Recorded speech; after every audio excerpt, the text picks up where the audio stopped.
밤에 일어나 두 아내와 두 여종과 11 아들을 인도하여 야복 나루를 건널세 그들을 인도하여 시내를 건너가게 하며 그의 소유도 건너가게 하고 야곱은 홀로 남았더니 어떤 사람이 날이 새도록 야곱과 씨름하다가 자기가 야곱을 이기지 못함을 보고 그가 야곱의 허벅지 관절을 치매 야곱의 허벅지 관절이 그 사람과 씨름할 때에 어긋났더라. 그가 이르되 날이 새려하니 나로 가게 하라. 야곱이 이르되 당신이 내게 축복하지 아니하면 가게 하지 아니하겠나이다. 그 사람이 그에게 이르되 내 이름이 무엇이냐? 그가 이르되 야곱이니이다. 그가 이르되 내 이름을 다시는 야곱이라 부를 것이 아니요 이스라엘이라 부를 것이니 이는 내가 하나님과 및 사람들과 겨루어 이겼음이니라. 야곱이 청하여 이르되 당신의 이름을 알려주소서. 그 사람이 이르되 어찌하여 내 이름을 묻느냐 하고 거기서 야곱에게 축복한지라. 그러므로 야곱이 그곳 이름을 브니엘이라 하였으니 그가 이르기를 내가 하나님과 대면하여 보았으나 내 생명이 보존되었다 함이더라. 그가 브니엘을 지날 때에 해가 돋았고 그의 허벅다리로 말미암아 절었더라. 그 사람이 야곱의 허벅지 관절에 있는 둔부의 힘줄을 쳤으므로 이스라엘 사람들이 지금까지 허벅지 관절에 있는 둔부의 힘줄을 먹지 아니하더라. 아멘. 하나님의 말씀입니다. 세대를 잇는 믿음의 여정 8번째 시간입니다. 하나님이 우리에게 씨름을 걸어오시는 이유라는 제목의 말씀을 나누겠습니다. 자, 한번 지난번 말씀을 생각해 보시기 바랍니다. 야곱은 밧단 아람을 떠나서 하나님이 명하신 약속의 땅으로 돌아가기로 결정을 합니다. 밧단 아람은 하나님이 주신 땅이 아니었기 때문에 그래요. 근데 문제는 뭐냐면 야곱에게 해결해야 될 숙제가 하나 있었는데 누구죠? 형 에서와의 문제였습니다. 자신을 죽이려고 했던 형 에서가 나를 어떻게 대할지 야곱은 알 수가 없었어요. 과연 20년이 지났으니까 이제는 나를 용서할까? 아니면 여전히 나를 죽이려고 할까? 이것을 알 수가 없었던 것이죠. 바로 그때에 야곱이 참 놀라운 광경을 보게 되는데 하나님의 천사들이 야곱에게 나타납니다. 그것이 오늘 1절이죠. 읽진 않지만 한번 보겠습니다. 야곱이 길을 가는데 하나님의 사자들이 그를 만난지라. 야곱이 그들을 볼 때 이르기를 이는 하나님의 군대라 하고 그 땅 이름을 마하나임이라 하였더라. 자, 이 마하나임의 의미는 하나님의 군대라는 의미가 있지만 직역을 하면 그게 아니고 두 군대, 두 진영이라는 뜻입니다. 그러니까 하나님의 군대가 두 개의 진을 치고 있었다. 그래서 두 진영의 의미가 마하나임이에요. 그러니까 야곱이 베델에서 이제 그 밧단 아람으로 갈 때에 꿈에서 뭘 봤습니까? 계단을 보았고 계단을 오르락 내리락 하는 천사들을 보았어요. 내가 혼자인 줄 알았는데 하나님이 나와 함께 계시고 하나님의 천사들이 오르락 내리락 하면서 나와 동행하는구나 하는 것을 그가 본 것이지요. 야곱아, 걱정하지 말아라. 너의 앞길을 내가 인도하고 보호할 거야. 그런데 마찬가지로 이제 밧단 아람에서 다시 고향으로 돌아온 그 경계에서 다시 그 천사를 보게 되는데 다른 점이 있어요. 그때는 꿈에서 본 것이고 지금 뭐예요? 꿈이 아닙니다. 실제로 보게 되는 거예요. 실제로. 그래서 하나님의 군대가 두 진영이 있었다. 여러분, 왜 두 진영일까요? 뒤에는 라반이 잡으러 올지도 몰라서 하나님께서 뒤에서 지켜주시고 앞에는 그의 앞길을 인도하는 천사들. 그러니까 앞뒤로 이 야곱을 보호하고 있었다라는 의미로 해석을 할 수가 있겠습니다. 그래서 하나님이 그가 안전하게 고향으로 돌아갈 수 있도록 이 모든 것을 준비해 주셨다라는 것을 꿈이 아니고 실제로 눈으로 볼 수 있도록 여호와의 사자들이 이 야곱 앞에 나타난 것입니다. 왜 이렇게 하나님이 하시냐면, 왜 그렇죠? 야곱이 너무나 두려워하기 때문에, 너무나 걱정하니까 하나님이 두려워하지 말라라고 이 마하나임을 보여주신 것입니다. 그가 고향으로 가기로 순종은 했지만 여전히 두려움으로 가득 차 있었던 거예요. 순종은 하고 있지만 여전히 하나님을 완전히 신뢰하고 있지는 못하고 있었기 때문에 그래요. 그래서 하나님은 이 야곱에게 평안을 주시고 그가 하나님께서 보호하신다는 것을 보여주시기 위함입니다. 여러분, 혹시 최근에 하나님의 말씀에 순종하고자 했던 어떤 그런 결단이 있으시고 지금 순종하고 계십니까? 근데 순종은 하고 있는데 두려운 마음이 드세요? 온전히 신뢰하지 못하고 뭔가 걱정이 되십니까? 야곱이 딱 이 상황이었어요. 이때 하나님이 보여주신 것이 뭐냐면 마하나임이에요. 하나님의 두 군데의 진영으로 된 천사들이 너와 함께 있다는 것을 보여주시는 거예요. 그러니까 하나님이 함께 하심을 눈에 띄도록 보여주시는 은혜가 이 마하나임이죠. 제가 미국에서 이제 출국을 하고 한국으로 들어오는 그 경계선, 그 공항이죠. 거기에서 내리자마자 누구를 보았을까요? 우리 선남목자교회 장로님들과 목사님들과 몇 분이 마중을 공항에 나오셨습니다. 그러면서 그 플랜카드를 만들어 오셨는데 이렇게 쓰여 있었습니다. 웰컴, 김다희 목사님 가족의 입국을 환영합니다. 선남목자교회 교우 일동. 공항에 사람들 지나가면서 다 쳐다보고 이 사람이 누군가. 그러니까 굉장히 감사하면서도 부끄럽기도 하면서 빨리빨리 가자 그러면서 이제 그 앞에서 따라 모여서 사진을 한번 다시 찍었습니다. 그러니까 저는 그 플랜카드를 보면서 어떤 마음이 들었을까요? 하나님의 마하나임이 있구나. 하나님이 다 모든 앞길을 예비하셨다. 저는 그 마음이 든 거예요. 지금도 그 사진을 갖고 있고 누가 오셨는지 다 알고 있습니다. 너무 감사합니다. 정말 저희 가족을 맞이해 주셔서 우리 성도님 대표로 맞이해서 너무나 감사한 거예요. 바로 여러분들에게도 이런 일들이 있을 수 있어요. 언제요? 하나님 말씀에 순종했을 때 두려움이 밀려오고 내가 잘한 걸까? 내가 정말 하나님을 신뢰할 수 있을까 할 때에 눈에 보이는 어떤 방식으로 우리를 격려하시고 우리를 다독여 주시는 하나님 방식이 바로 이 마하나임이다 라는 것이죠. 그래서 두려움을 내려놓고 신뢰함으로 계속 나아갈 수가 있게 되는 거예요. 이 마하나임이 함께하는 은혜가 여러분들 삶에 있기를 진심으로 축복합니다. 그렇게 야곱은 하나님의 군대를 보고 정말 이제 그 약속의 땅으로 진입을 하게 됩니다. 그러면서 이 야곱이 자신의 일꾼들을 형 에서에게 보내죠. 그리고 에서에게 갔던 야곱의 일꾼이 돌아와서 소식을 전합니다. 그것이 6절 말씀이에요. 사자들이 야곱에게 돌아와 이르되 우리가 주인의 형 에서에게 이른즉 그가 400명을 거느리고 주인을 만나려고 오더이다. 자, 에서가 오는데 400명을 거느리고 오고 있대요. 만나려고 오고 있대요. 이 개정판은 만나려고 오고 있다라고 번역했지만 세 번역은 다르게 번역을 했습니다. 이렇게 번역을 했습니다.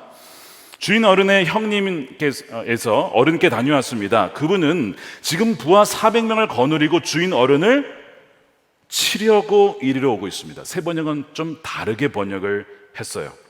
자, 그럼 에서는 야곱을 만나려고 오는 것일까요? 아니면 치려고 오는 것일까요? 이게 지금 두 번역이 다르게 번역이 됐어요. 왜 이런 번역이 나오게 됐느냐? 이 원어의 이 코레라고 하는 이 단어 때문인데 이 코레는 두 가지 의미를 다 갖고 있어요. 하나는 일반적으로는 그냥 만나다의 to meet, 만나다는 것이죠. 만나다의 의미를 갖고 있는데 특정한 상황에서는 적군을 상대하려고, 그러니까 적을 상대하여 다투다의 뜻을 갖고 있어요.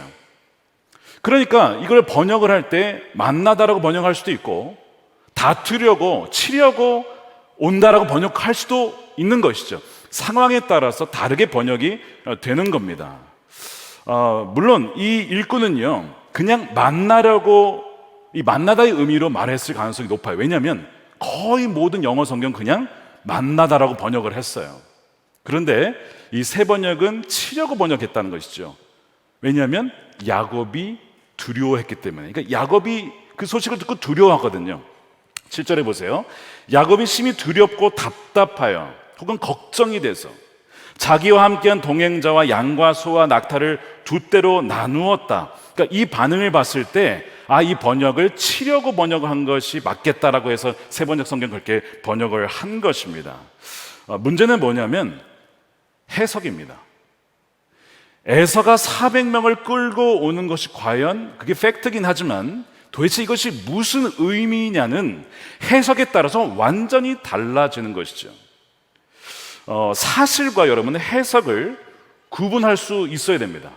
사실을 잘 해석하지 않으면 엉뚱하게 그 의미를 받아들이고 완전한 두려움에 빠질 수가 있다는 거예요. 물론 형 에서가 400명을 끌고 오는 것은 정말 이 야곱을 치려고 군대를 끌고 오는 것일 수도 있습니다. 이런 해석이 상당히 일리가 있죠. 왜요? 야곱이 형 장자권을 빼앗았으니까 아직도 20년이 지나도 앙심을 품고 지금 부활을 끌고 오고 있구나, 이렇게 해석을 해도 전혀 문제는 되지 않습니다. 맞는 얘기가 될 수 있어요. 맞는 해석이 될 수도 있습니다. 그러나 반대로 형 에서가 400명을 데리고 온 것은 지금 야곱엔 군대가 없어요. 그렇게 이동하다가 강도가 습격하면 어떡합니까? 그러니까 형 에서가 400명의 군사를 데려다가 동생을 보호해주기 위해서 데리고 왔을 수도 있는 거죠. 그러니까 여러분, 해석에 따라서 하나의 팩트가 완전히 의미가 여러분 달라진다는 거예요. 그럼 무엇을 근거로 이 상황을 해석을 해야 할까요? 우리는 하나님의 사람들이니까 무엇으로 근거해야 됩니까?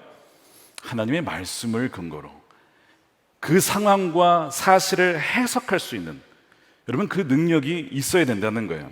이제 하나님과 동행하는 사람이라면 눈에 보이는 대로 상황에 따라서 여러분 좌지우지 되어서는 안 된다는 것입니다. 상황에 따라 요동하듯이 그게 흔들리면 안 된다는 거예요. 지금 형 에서가 400명과 함께 오는 것이 보호하러 오는 것인지 치료 오는 것인지 그냥 봐서는 알 수가 없어요. 뭘 보고 알 수 있냐면 야곱에게 주신 하나님 말씀이 무엇이었는가, 여러분 그걸 봐야 돼요. 여러분에게 주신 하나님 말씀이 무엇이었는가, 그걸 가지고 여러분들의 상황과 여건을 볼 수 있어야 된다는 것입니다. 자, 그 야곱에게 주신 하나님 말씀이 뭐였냐면 창세기 31장 3절 말씀이에요. 자, 우리 함께 읽어보겠습니다. 시작.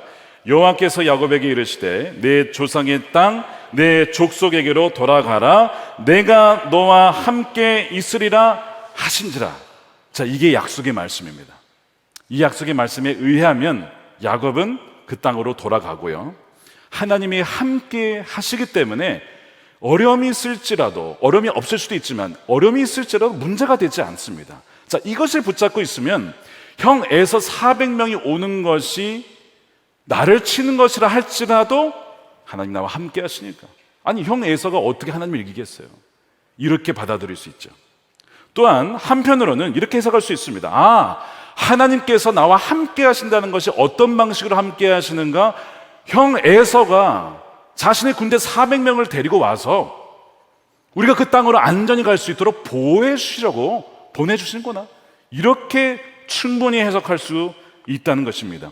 그래서 나는 두려워하지 않는다. 이것이 사실 바른 해석이죠. 그리고 우리는 이것이 옳은 해석이라는 것을 나중에 발견을 하게 돼요. 그러나 우리 대부분은요, 미래를 볼 수가 없기 때문에 결국에는 우리가 지금 마주하고 있는 상황을 말씀의 근거에서 해석해야만 합니다. 작년에 하나님의 은혜로 어렵게 아기를 임신하게 된 분이 계셨어요. 저 기억이 나요. 그때도 기도를 하고 하나님의 은혜를 정말 간구하고, 근데 정말 어느 날 오시더니 임신을 하셨대요. 너무 축하드립니다 그랬어요. 예배를 드리다가 하나님이 주신 약속도 있다고 뭐 이런 얘기도 하시고, 그래서 이제 시간이 지났는데 임신 막판에 의사 선생님이 소견이 있잖아요. 전문가의 소견입니다. 심장에 이상이 있다, 정맥에 이상이 있다, 아주 희귀병이라는 거예요. 여러분, 이 소식을 들으면 여러분 어떻게 반응하시겠습니까? 두렵지 않겠습니까? 염려되지 않겠습니까? 하나님 어떻게 이러실 수 있냐라고 하지 않겠습니까? 그러니까 그분이 요동치기 시작했어요. 하나님이 나에게 생명을 주셨는데 어떻게 하나님 이러실 수 있냐, 이거를 어떻게 받아들여야 될지를 모르겠는 거예요. 그래서 담당 목사님께도 말씀드리고 또 그 목사님이 저에게도 말씀하셔서 기도를 했습니다. 하나님이 약속하셨잖아요. 하나님이 주신 생명이 있잖아요. 근데 너무나 이게 지금 그 심장의 문제라면 이거 살 수 없는 거 아닙니까? 하나님 그 약속을 기억해 주십시오. 여러 주가 지났어요. 다시 연락이 왔습니다. 출산을 했는데 폐 때문에 물론 인큐베이터에서 치료를 받아야 하지만 심장에는 아무런 이상이 없대요. 여러분, 이런 일이 있을 수 있어요. 물론 정말 장애를 안고 태어난 아이들도 있습니다. 그러나 반대로 장애가 있다고 했지만 아무런 문제가 없이 태어난 경우도 있어요. 우리가 어떤 상황에 따라서 그냥 거기에 반응할 것이 아니라 이 상황을 통해서 하나님이 우리에게 주시고자 하는 것이 무엇일까를 늘 염두해야 된다는 거예요. 지금 우리가 두려워하는 것은요, 상황 때문이라기보다, 상황도 상황이지만 하나님이 주신 평강의 약속의 말씀을 잊어버리고 놓쳤기 때문이다라는 것이죠. 우리가 그 두려운 상황이 정말 내 삶을 지배할 거야 라고 믿기 때문에, 그 믿음 때문에 우리는 두려워지게 되는 것이지, 결국 우리는 무엇을 어떻게 해석하고 그것을 믿느냐에 따라서 완전히 우리 인생은 달라지게 되는 거예요.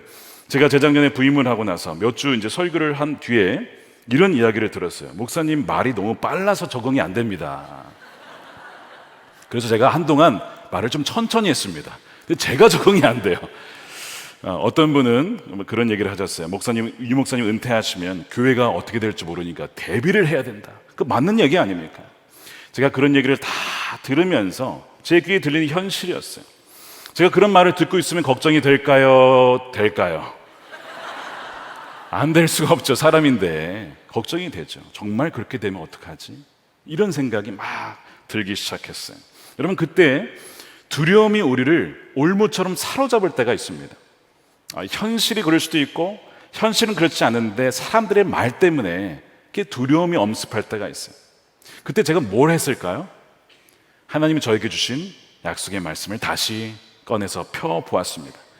미국에서 출발하기 전에 주셨던 말씀, 시편 33편 8절에서 11절이에요. 이렇게 되어 있습니다. 온 땅은 여호와를 두려워하며 세상의 모든 거민들은 그를 경외할지어다. 그가 말씀하심에 이루어졌으며 명령하심에 견고히 섰도다.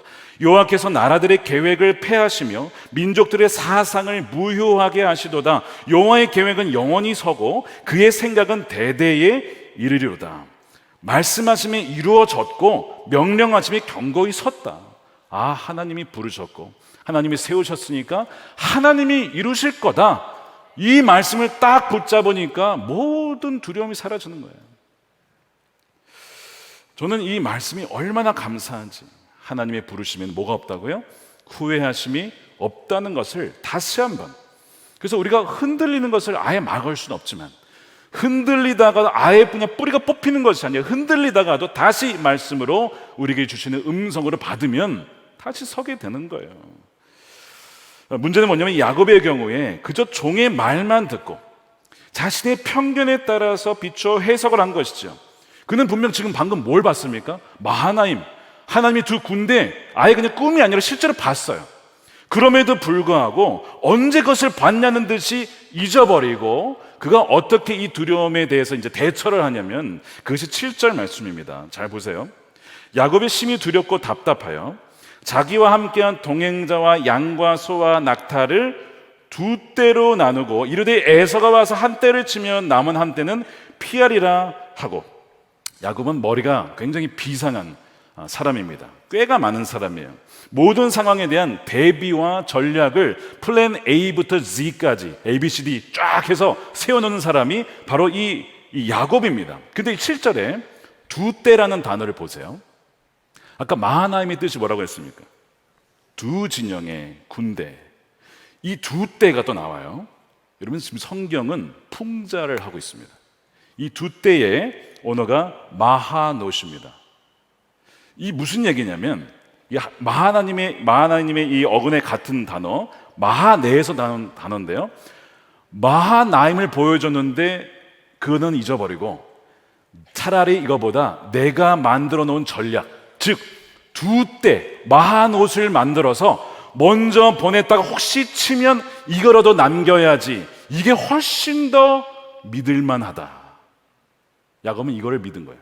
뭐보다요? 하나님의 천사들보다, 하나님이 함께 하신다는 것보다 이것이 더 신뢰할 만한 것으로 여겼기 때문에 마하나임을 버리고 마하노스를 택하였다. 이것이 두 떼의 의미입니다. 굉장히 성경은 의도적으로 이 야곱의 불신앙을 보여주고 있어요. 근데 이것이 야곱만의 모습이 아니라 바로 저와 여러분들의 모습일 수 있다는 거예요. 하나님이 우리에게 분명히 마하나임을 보여주셨고 주셨지만 하나님의 군대를 저버리고 동물의 군대, 마하넛, 동물의 군대가 훨씬 더 신뢰할 만하다. 내가 짜낸 전략과 나의 계획으로 위기를 돌파해 보려고 하는 것이 여러분 야곱만의 문제가 아니고 바로 우리의 모습이잖아요. 이 나중에 야곱은요, 이 두 떼도 성이 안 차니까 이 마하노시라고 그랬잖아요. 각각을 다시 또 두 떼로 나누어서 네 떼로 만듭니다. 야, 그래서 첫째도 안 되면 둘째고 둘째도 안 되면 뭐 이런 식으로 나중에는 이제 이것을 뇌물로 첫 번째, 두 번째 뇌물, 세 번째 뇌물, 네 번째 이렇게 하면 형 에서가 좀 화를 풀지 않을까. 여러분 보험이 드셨을 텐데 많은 분들이 두려우면 많은 보험을 들 수 있겠죠. 근데 정말 보험을 많이 들면 두려움이 사라질까요? 아무리 많이 들어도 두려움이 사라지지 않는 분들이 계시더군요. 보험을 엄청 많이 모든 분야에 다 들었는데도 두렵더래요. 그런 얘기를 제가 들은 적이 있습니다. 그러니까 우리가 누구를 신뢰하느냐, 여러분 그것을 봐야 된다는 거예요. 이 야곱의 모습은 정확하게 우리의 모습이라는 거예요. 아무리 두 떼를 또 나누어서 네 떼를 만들고 수많은 떼를 만들어도 여러분 그 안에는 평안이 지금 없는 것이죠. 야곱이 형 에서에게 주는 것은 이제 이 첫째, 둘째 떼를 만들어서 주는 것은 예물이라고 되어 있지만 원어의 의미는 조공입니다. 그러니까 한마디로 뇌물을 지금 바치는 거예요. 그렇게 해서 형이 선물을 받으면 좀 마음이 풀리겠지. 4대, 8대, 16대, 30, 100대까지 만들어서 어쨌든 100대까지 하자. 이것이 야곱의 근성입니다. 그렇게 해서 보내는 선물의 동물이 몇 마리인 줄 아십니까? 550마리입니다. 선물 지금 좀 과하죠. 550마리라는 숫자가 뭘 보여주고 있냐면 지금 야곱이 얼마나 두려워하고 있는지를 보여주고 있어요. 하나님이 분명 함께 하신다고 했어요. 하나님은 마하나임도 보여주셨어요. 그런데도 여전히 두려워합니다. 이것이 야곱이에요. 자, 그러면 제가 질문을 해볼게요. 짚고 넘어가야 될 부분이 있는데 과연 야곱은 거듭난 사람일까요? 지금 내 모습이 야곱과 비슷하다면 동일한 질문을 하셔야 됩니다. 나는 정말 거듭난 사람이 맞나? 그런데 나는 왜 이렇게 걱정이 많은 걸까? 왜 이렇게 두려움이 많은 걸까? 야곱은 과연 거듭난 사람일까? 자, 한번 따져볼게요. 그는 베델에서 하나님을 만납니다. 지금까지는 그냥 들어서 알던 하나님이었는데 이제는 음성을 듣고 천사를 보면서 하나님의 약속을 들으면서 하나님을 사실상 만나게 되어지죠. 그리고 바단 아람의 20년 기간 지나면서 그의 언어가 바뀌었어요. 어떤 얘기가 나오냐면 언어의 주어가 나에서 많이 주님으로 바뀝니다. 하나님께서 나의 삶을 지켜주지 아니하였더라면 저는 빈손으로 돌아갔을 겁니다 라는 고백을 그가 하거든요. 그러니까 그는 분명히 변화된 사람이에요. 거듭난 사람인 것이 분명합니다. 그의 안에는 새로운 생명이 있어요. 또 하나 그가 거듭난 자라는 증거 중에 하나는 뭐냐면 그의 기도입니다. 기도. 9절에 보면 야곱의 기도가 나오거든요. 여러분 아브라함, 이삭, 야곱, 요셉의 이야기를 앞으로 보시면서 지금까지 보셨지만 기도한 장면 생각나십니까? 자, 분명하게 요셉을 나중에 보겠지만 요셉이 기도한 장면 나오지 않아요. 물론 기도를 했겠죠. 성경에 기록은 없습니다. 이삭 기억나십니까? 뭐 배우자를 위해서 기도했던 그 장면 나오죠. 묵상하고 그 정도. 아브라함은 소돔을 위해서 하나님께 기도한 장면이 나와요. 근데 그 외에 제단을 드렸다, 뭐 거기서 기도를 했겠죠. 그러나 기도가 기록된 것은 거의 없어요. 근데 오늘 본문에 이 야곱은요, 그의 기도가 구체적으로 나옵니다. 근데 이 기도를 읽어보면요, 야곱은 기도의 원리를 아는 사람입니다. 기도의 원리를 알고 있어요. 왜 기도의 원리를 알고 있냐? 야곱의 기도는 하나님의 약속의 말씀의 뿌리를 견고하게 내리고 있습니다. 여러분, 응답받는 기도의 원리가 뭐죠? 너무 많지만 그 중에 하나가 뭘까요? 하나님의 약속의 말씀에 근거해서 확신 있게 기도하는 것이고 끈질기게 기도하는 것이죠. 이것이 조지 뮬러가 기도 응답받았던 원리이기도 합니다. 근데 지금 이 야곱이 그 기도를 하고 있어요. 자, 어떤 약속이냐? 창세기 32장 9절과 12절 말씀인데요, 이렇게 되어 있어요. 주께서 전에 내게 명하시기를 내 고향 내 족속에게로 돌아가라, 내가 내게 은혜를 베풀리라 하셨지 않습니까? 그걸 가지고 지금 기도하고 있어요. 12절에 주께서 말씀하시기를 내가 반드시 내게 은혜를 베풀어 내 시로 바다에 셀 수 없는 모래와 같이 많게 하리라 하셨지 않습니까? 라고 하면서 기도를 하고 있어요. 이것만큼 하나님을 꼼짝 못하게 하는 게 없습니다. 하나님 말씀하시면 절대 바꾸지 않으세요. 사람은 바뀝니다. 사람은 말을 바꿀 수 있어요. 그러나 하나님의 말씀이라고 하는 것은 말 자체가 창조입니다. 말과 행동과 실체가 분리가 없어요. 약속하셨으면 그게 된 겁니다. 사실상 시간의 차이만 있을 뿐이죠. 그러니까 지금 야곱은 그것을 붙잡고 절박한 가운데 기도를 하고 있는 거예요. 지금 형 에사가 나를 죽이러 온다고 하는 것 같은데 하나님, 나 분명히 수많은 민족의 조상으로 삼아준다고 하지 않았습니까? 그 약속으로 붙잡고 기도하는 거예요. 그러니까 지금 이 야곱은 분명히 거듭난 사람의 표지를 갖고 있어요. 문제는 뭐예요? 자, 기도한 다음에 그 다음에 두려워하고 있어요. 다시 두려워해서 이거 어떡하지? 야, 동물도 다시 모아봐. 이러고 있다고요. 기도하였는데 두려워하고, 기도하였는데 자신의 전략을 의지하고. 도대체 지금 어느 장단에 지금 맞춰야 되는 거예요, 도대체? 근데 이것이 누구의 모습이에요? 우리의 모습이에요. 분명히 하나님을 만났어. 하나님 음성도 들었어. 말씀도 분명히 들었어. 약속의 말씀도 있어. 기도도 해요. 근데 두려워해요. 하나님을 신뢰하지 못해요. 순종도 해요. 그런데 순종하면서도 하나님을 온전히 신뢰하지 못해요. 이게 우리의 모습이잖아요. 왜 이런 일이 발생하느냐? 야곱에게는요, 지금 두 개의 본성이 같이 공존하고 있기 때문에 그래요. 하나는 그의 타고난 육적인 본성, 움켜쥐려고 하고 자신의 머리로, 자신의 힘으로 모든 상황을 이겨보려고 하는 이 야곱의 본성이 있고, 또 하나는 하나님이 새롭게 주신 본성, 이제는 성령으로 말미암아 하나님의 인도함을 받는 이 두 가지가 공존하고 있기 때문에 이랬다가 저랬다가 센 쪽이 이제 그걸 장악을 하는 거예요. 이 성령이 강하면 기도도 했다가, 육신이 강하면 다시 염려했다가, 이게 계속 엎치락뒤치락 뭐 하고 있어요? 자신 안에서 씨름을 하고 있는 거예요. 이것이 야곱의 모습인 것이죠. 사도 바울이 고린도전서에서 이런 사람을 뭐라고 표현했냐면 육신에 속한 자다, 이렇게 표현했습니다. 고린도전서 3장 1절입니다. 형제들아, 내가 신령한 자, 이건 뭐 성령에 속한 자, 영의 사람이란 표현인데요, 신령한 자들을 대함과 같이 너희에게 말할 수 없어서 육신에 속한 자, 이게 누구냐? 그리스도 안에서 어린아이들을 대함과 같이 하느라. 내가 너희를 젖으로 먹이고 밥으로 아니하였노니 이는 너희가 감당하지 못하였음이거니와 지금도 못하리라. 너희는 아직도 육신에 속한 자로다. 너희 가운데 시기와 분쟁이 있으니 어찌 육신에 속하여 사람을 따라 행함이 아니리요.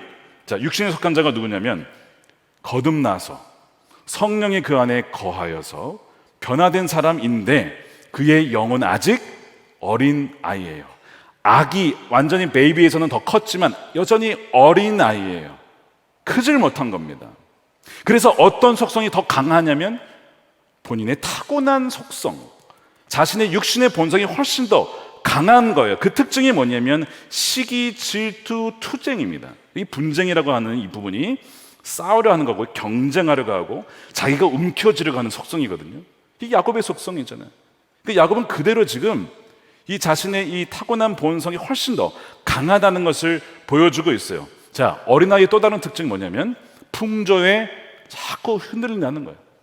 상황이 이렇게 되면 여기에 또 이랬다가, 이 사람이 저런 말하면 더 여기 이랬다가, 이 어린아이들은요 잘 속잖아요. 그것이 바로 야곱의 현 영적인 상태였다는 것입니다. 바로 육신이 속한 자였기 때문에 순종은 하려 하지만 믿을 수가 없고, 기도는 하지만 기도의 응답이 될지 확신할 수 없어서 뭐를 더 붙잡는 겁니까? 내가 지금까지 살아왔던 방식, 내 힘. 야곱의 이름이 뭐예요? 붙잡는 자, 취하는 자. 주먹은 아니지만 어쨌든 이것을 더 믿는 거죠. 이게 더 강한 것이 바로 야곱이라는 것입니다. 바로 이 두 가지 모습이 다 야곱의 모습인 거예요. 야곱은 마지막으로 이제 두 아내와 두 여종과 11 아들을 밤에 야복 강을 건너게 합니다. 낮에 건너게 하지도 못해요. 두려워서. 밤에 보냅니다. 그렇게 된 결과가 뭐냐면 이제 혼자 남는 거예요.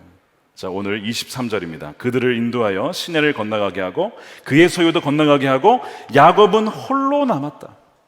생각해 보세요. 자기가 지금까지 그렇게 정말 아등바등하면서 살아왔어요. 자기 힘으로 지금까지 인도해 왔는데 도무지 이제 본인의 힘으로 이겨낼 수 없는 상황에 마주했고 심지어 홀로 남았네요. 여러분, 이 심정을 이해하시겠습니까? 도무지 내 힘으로 할 수 없고 모든 상황은 이제는 나를 이 절망으로, 어떤 절벽으로 몰아가고 정말 아무것도 할 수 없는 상황 속에서 제가 오늘이었나요? 새벽 기도를 드리는데 어느 분이 정말 간절하게 눈물로 기도를 하시는 거예요. 너무 우시니까요. 어떤 마음일까? 어떤 상황이 있을까? 궁금한데 뭐 알 수는 없는데요. 근데 저도 모르게 바로 옆에 있으니까 제가 그 기도의 하나를 들었어요. 뭐냐면, 죄송합니다만 이런 얘기를 하셨어요. 하나님, 저에겐 더 이상 방법이 없습니다. 아무런 방법이 없습니다. 남아있는 것이 없습니다. 막 우는 거예요. 이것이 딱 지금 야곱의 상황인 거죠. 20년간 그렇게 열심히 살았는데 모든 가족과 재산을 다 잃어버릴 수도 있는 상황이 얼마나 기가 막힙니까? 여러분, 홀로 남으신 것 같으십니까? 근데 그때가 다시 변화될 시기라는 것을 여러분 아시길 바랍니다. 다시 한번 성장하고 변화될 때예요. 야곱이 홀로 남았을 때 어떤 이가 나타납니다. 그리고 야곱을 붙잡아요. 24절에 야곱은 홀로 남았더니 어떤 사람이 날이 새도록 야곱과 씨름을 하다가, 많은 사람이 야곱이 먼저 붙잡은 줄 아는데 아닙니다. 그 사람이 와서, 어떤 사람이 와서 야곱을 먼저 붙잡았어요. 야곱이 먼저 잡은 게 아니에요. 그 사람이 야곱을 먼저 잡은 거예요. 씨름을 건 것은 야곱이 아닙니다. 그 사람이 야곱에게 씨름을 걸어온 것이죠. 근데 그 사람이 야곱을 이기기가 어려웠던 거예요. 여러분, 야곱에 대한 오해가 하나 있어요. 애에서는 막 피부가 구릿빛에 막 근육질에 막 이런데, 야곱은 집에서 요리하느라 힘이 약하고 뭐 이런 이미지를 갖고 계신지 모르겠지만 야곱이 힘인 장사입니다. 장사요. 그게 어디 나오냐면 리브가래요. 야곱이 이제 그 라헬을 만날 때, 라헬을 만났을 때 그 장면 다시 보시면요, 여러분, 그 고대 근동의 우물은 무거운 돌로 가려져 있습니다. 동물이 자꾸 빠져 죽거든요. 그걸 가려놔요. 얼마나 무거운지 성인 몇 명이 들어다가 같이 겨우 옮길 수 있는 거. 근데 그 장면 가까이 보시면 이렇게 돼 있어요. 야곱은 혼자 옮긴다. 그냥 쓱 열어가지고, 그래서 동물도 다 물을 먹이는 장면이 나와요. 그게 뭘 보여주냐면 야곱의 힘이 장사라는 거예요. 천하장사 저리 갈아요. 왜냐하면 이제 지금 씨름을 하는데요, 씨름을 뭐 10분, 30분 하는 게 아니에요. 밤이 새도록 해요.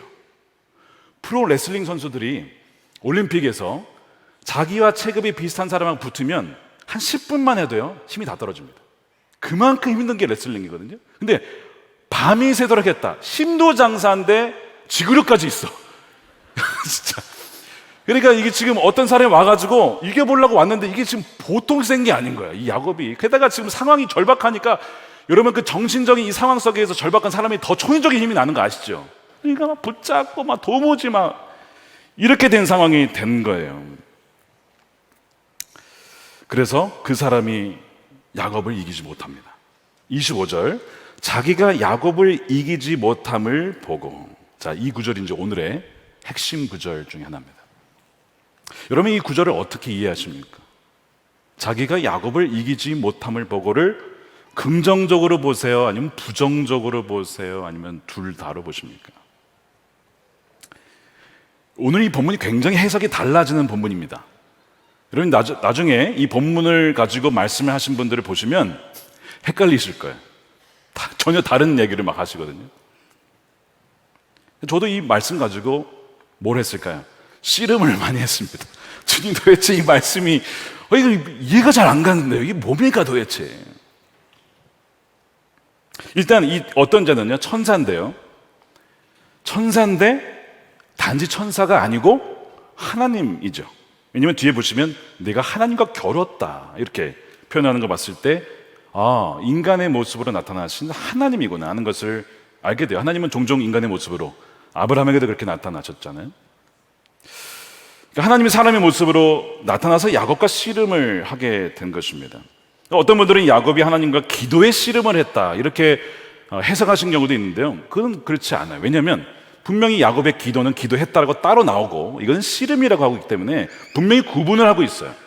기도의 씨름이 아니고 말 그대로 씨름을 한 겁니다. 그럼 씨름이 뭐냐는 거죠.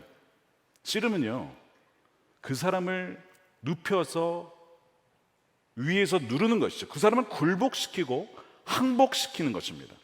한 사람이 다른 사람을 제압을 시키고 움직이지 못하게 하는 것이죠. 그런데 하나님이 야곱을 이기지 못했다, 제압하지 못했다라는 거, 이게 도대체 무슨 말이냐는 거죠. 어떻게 하나님이 야곱을 이길 수가 없냐는 것이죠. 여러분, 이게 이해가 되세요? 아니, 하나님이 어떻게 사람을 못 이겨요? 말이 안 되잖아요, 이것이. 그런데 그럴 수 있더군요. 하나님이 이기지 못할 수가 있어요. 언제요? 야곱이 하나님보다 자신의 지혜와 힘을 더 신뢰하고 자신의 본성의 힘을 더 의지할 때입니다. 하나님이 져준 거긴 한데 하나님이 이길 수가 없었어요. 지금까지 야곱은요, 모든 인생을 자신의 손으로 움켜쥐고 조종해 왔습니다. 이름의 뜻이 움켜쥐는 자, 레슬러죠. 태어날 때부터 자신의 손으로 형 에서의 발꿈치를 잡고 하여튼 자기가 먼저 나가려고 태어날 때부터 그랬던 자가 이 야곱입니다. 자신이 장자여야 한다, 자기가 복을 받아야 된다, 그래가지고 아버지도 속이고 형도 속여서 그 장자권을 탈취하고 결국 그래서 아버지도 이기고 형 에서도 이기고 지금까지 계속 자신의 어떤 천성적인 힘과 전략과 지혜를 의지해서 뭐 해온 자입니까? 이겨온 자예요. 계속 이겨온 자예요. 근데 지금 이 야곱이 누구도 이기려 합니까? 하나님도 이기려 하고 있어요.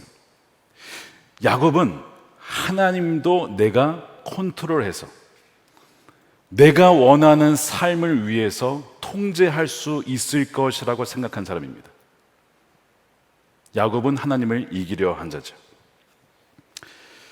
근데 정말 하나님은 야곱에게 이길 수가 없었어요. 자아가 너무 강했기 때문에 그래요. 물론 하나님을 만났습니다. 기도도 합니다. 간증도 합니다. 하나님께서 이렇게 하셨습니다. 간증도 하지만 야곱의 깊은 본성은 바뀌지 않았어요. 여전히 야곱은 야곱이었습니다. 야곱은 하나님께 패해 본 적이 없는 사람이에요. 하나님께 져본 적이 없는 사람이에요. 이것이 야곱의 삶이 험난했던 이유입니다. 근데 여러분, 이것이 우리의 모습이에요. 제가 한번 질문을 드려볼게요. 하나님과 여러분이 싸우면 누가 이기십니까? 그 답변이 오늘 본문의 해석입니다. 하나님과 여러분이 싸우면 누가 이기냐고요. 우리가 이기잖아요. 기도해라. 싫어요. 귀찮아요. 시간 낭비 같아요. 우리가 이기잖아요. 용서해라. 내가 그놈을 어떻게 용서합니까? 그놈이 나한테 용서를 빌어야죠. 하지 않습니까? 사랑해라. 사랑받을 만 해야 사랑하죠. 이게 우리가 이기는 거예요. 용납해라. 품어주라. 순종해. 언제까지 순종합니까? 순종했잖아요, 저번에. 또 하라는 거예요, 지금. 오래 참아줘라. 참았다고요, 저도. 여러분, 이 모든 것이 뭐예요, 지금? 하나님을 이기는 겁니다. 그러니까 하나님은 우리에게 지금 져주고 있는 거예요. 지난 야곱의 인생을 쭉 보면서 나는 내가 너를 이기기를 원했는데 너는 지금까지 나를 계속 이겨왔고 너희 아버지도 이겨왔고 너희 형도 이겨왔고 마지막까지 이 상황에서도 나를 이기려고 하는구나. 이거더라고요. 자기가 야곱을 이기지 못함을 보고 이 구절에 이 야곱에다가 그냥 우리 이름을 넣어도 전혀 문장이 이상하지 않아요. 자기가 다윗을 이기지 못함을 보고 하나님이 다윗을 이기지 못함을 보고 전혀 이상하지 않아요. 이것이 이 묵상이 전혀 이상하지 않다고. 얼마나 하나님을 이겨먹었는지 몰라요. 얼마나 많은 불순종을 했는지 몰라요. 지금 여러분 무엇과 씨름을 하고 계십니까? 내 삶에 뭐 이렇게 장애물이 많아. 그것이 사람이든 사건이든 한번 잘 살펴보세요. 하나님이실지도 모릅니다. 하나님이 여러분을 가로막고 씨름하자고 걸어오신 거일 수 있어요. 사람의 모습으로 우리에게 나타나시고 환경을 통해서 나타나시고, 그러니까 지금 내가 씨름하는 이유가 무엇인지 우리는 물어야 합니다. 이 핵심은 뭐냐면 나의 끈질긴 자기 중심성이에요. 천성적인 재능을 의지하는 거예요. 이것 때문에 하나님도 이겨먹으려 하는 거예요. 하나님께 굴복하지 않으려 하는 것입니다. 내가 옳다는 겁니다. 내가 맞다라는 것입니다. 하나님을 이겨먹는 자는요, 이긴 겁니까? 여러분, 아닙니다. 패자입니다. 지는 거예요. 그 사람은 진 겁니다. 그러니까 어떻게 한 거예요? 하나님이 계속 기다려주시는 거죠. 나중에 결국에는 지금까지는 그렇게 져주었지만 이제는 더 이상 안 된다. 왜요? 이제 약속의 땅에 들어가야 되고 너는 민족의 이름이 돼야 되거든요. 이스라엘이 되려면 이렇게는 들어갈 수 없다 이거예요. 이렇게는 안 된다 이거지. 그래서 그의 허벅지 관절을 탁 찌시는 거예요. 25절에 자기가 야곱을 이기지 못함을 보고 그가 야곱의 허벅지 관절을 치매, 단 한 번입니다. 야곱의 허벅지 관절이 그 사람과 씨름할 때 부러진 건 아니었어요. 어긋났어요. 그 사람이 야곱의 허벅지 관절에 있는 둔부의 힘줄을 치면서 뼈가 엉덩이 뼈와 허벅지 관절에 연결되어 있는 부분이 어긋나면서 야곱이 힘을 쓸 수가 없게 된 거예요. 그 천하장사였던 야곱이 더 이상 힘을 쓸 수가 없어요. 그래서 세 번역은 그곳을 엉덩이뼈라고 이렇게 번역을 했어요. 이 엉덩이뼈는 인간의 이 중심이죠. 그러니까 육신을 상징합니다. 타고난 본성을 상징하죠.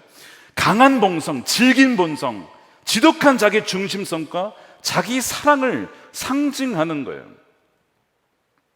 야곱에게는 타고난 힘과 지구력과 자신의 잔꾀와 지혜, 이것이 하나님을 이겨 먹었던 바로 그의 본성입니다. 근데 우리도 마찬가지예요. 각 사람마다 그 엉덩이뼈가 무엇인지는 다 달라요. 어떤 사람은요 말주변이 좋고요, 어떤 사람은 친화력이 좋고요, 어떤 사람은 타고난 성품이 좋고, 어떤 사람은 타고난 성실함이 있고요, 어떤 사람은 체력이 좋고요, 어떤 사람은 키와 외모가 크고 좋습니다. 어떤 사람은 운동을 잘하고, 어떤 사람은 악기 연주와 작곡에 능합니다. 다 예수님 믿기 이전에 하나님이 선천적으로 주신 어떤 재능이 여러분 다 있으실 거예요. 하나님이 주신 것들이죠. 이것이 우리의 엉덩이 뼈가 될 수 있어요. 왜죠? 이것이 너무나 복이지만 동시에 하나님을 온전히 붙잡지 못하게 하는 주된 장애물이 될 수 있기 때문에 그래요. 기도하지 않아도 되거든요. 하나님께 매달리지 않아도 선천적인 재능으로 잘할 수 있거든요. 근데 이것이 그를 가장 가로막는, 하나님이 쓰실 수 없는 사람이 되는 가장 큰 장애물이 된다는 거예요. 하나님 왜 씨름을 걸어오셨는가? 넌 그 상태로 약속의 땅에 들어갈 수 없다. 너 지금 약속의 땅에 들어가야 되는데 여전히 너가 너무 강하구나. 내가 너를 이길 수 없을 정도로 강하구나. 이제는 내가 너의 그 타고난 재능과 선천적인 본성을 쳐야겠다. 여러분, 이것은 사랑입니다. 사랑하지 않으면 그냥 그렇게 살도록 내버려 줄 겁니다. 그런데 사랑하시니까 치시는 거예요. 징계하시는 거예요. 하나님께서 야곱을 이길 수 없어서 그렇게 한 것이 아니고 기다려준 것인데 이제 더 이상은 안 된다는 것이죠. 자, 그래서 하나님이 씨름을 걸어오신 이유는 약속의 땅에 합당한 자로 만드시기 위함이고, 씨름을 걸어오신 이유는 야곱의 옛 본성, 자기를 신뢰하는 것을 처리하기 위함이고, 씨름을 걸어오신 이유는 하나님이 주시는 복이 아니라 하나님 그분을 붙잡는 자가 되게 하려고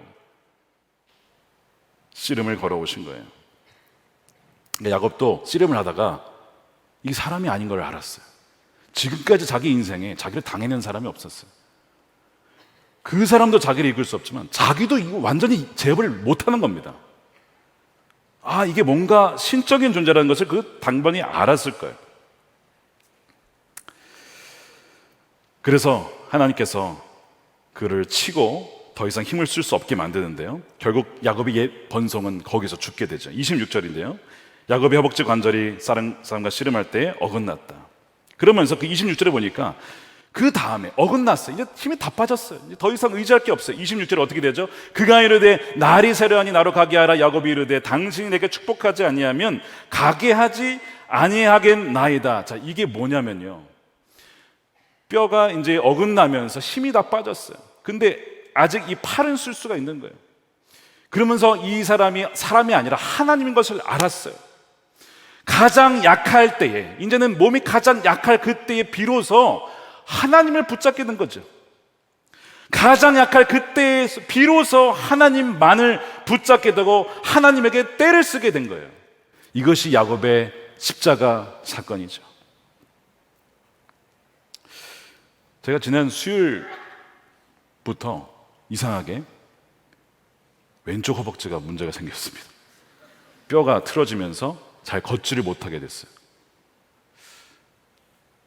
낫겠거니 했는데 더 심해지는 거야, 이게. 근데 제가 묵상하던 본문이 뭡니까?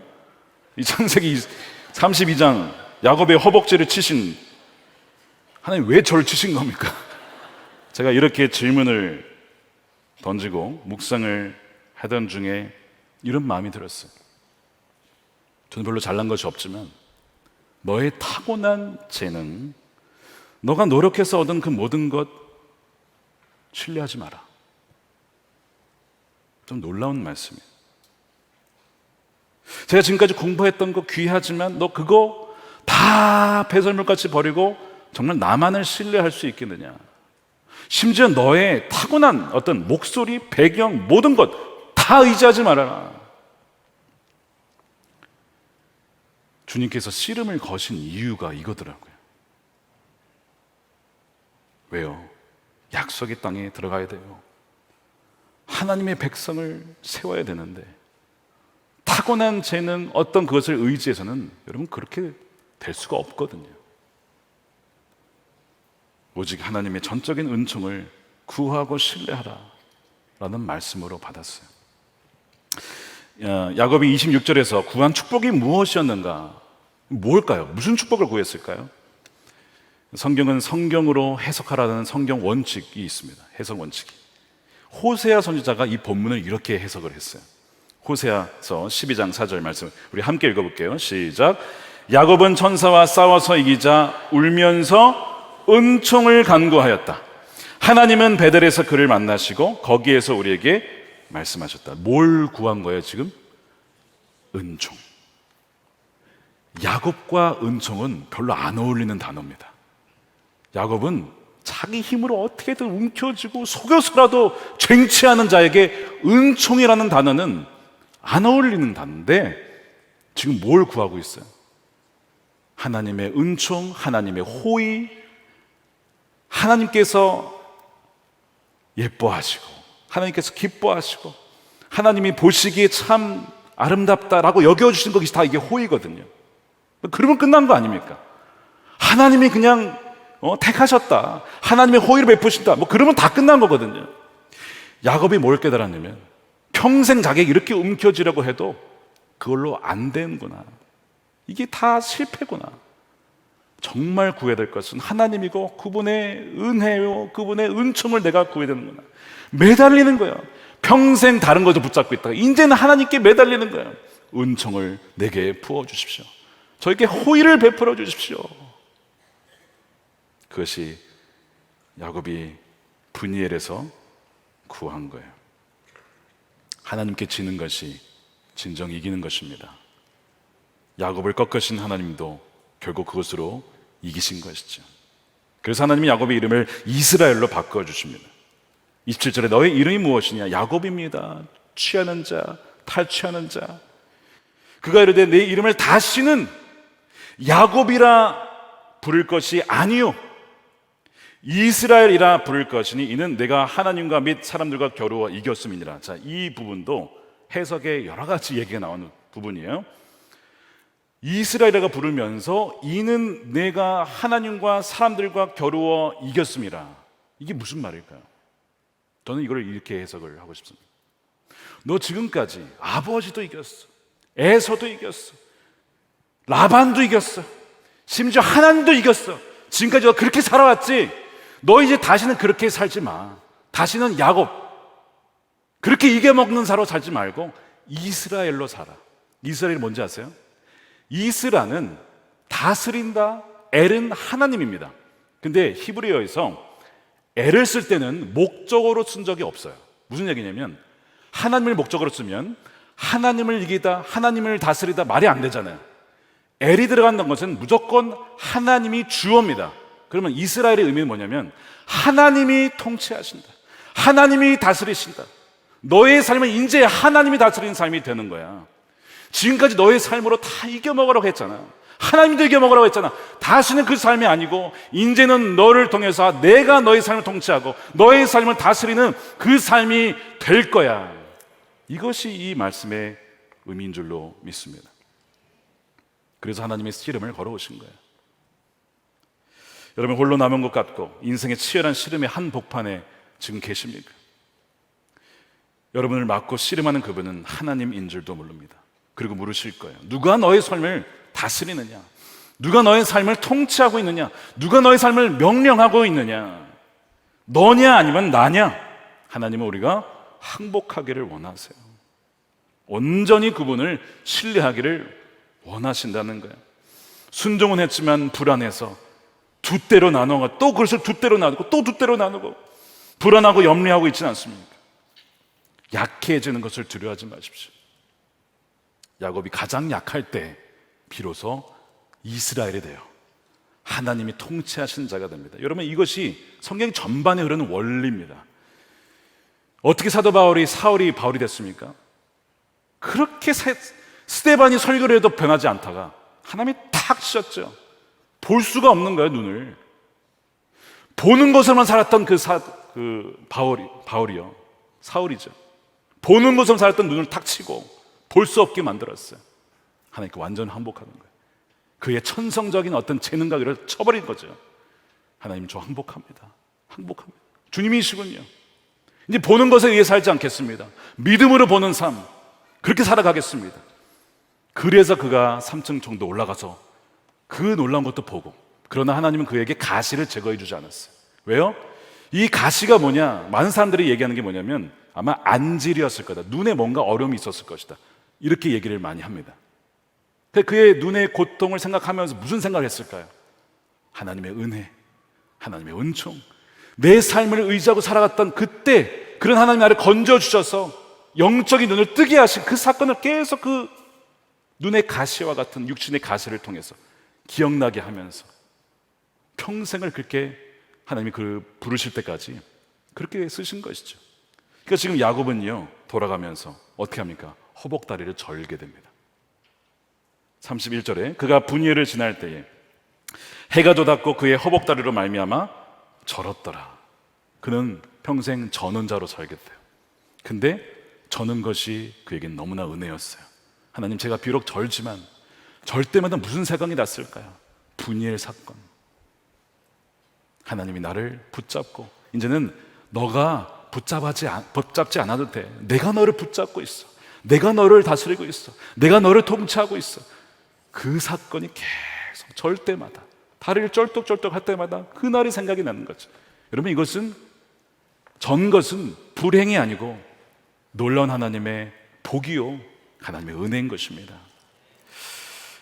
바로 야곱이 가장 약할 때에 그의 인생에 하나님의 얼굴의 태양빛이 환히 비추게 됩니다. 자, 그것이 분이엘의 의미예요. 그래서 21절에 보면 그가 분이엘을 지날 때에 해가 돋았고 그의 허복다리로 말미암아 절었더라. 분이엘은 하나님의 얼굴인데 놀랍게도 해가 돋았대요.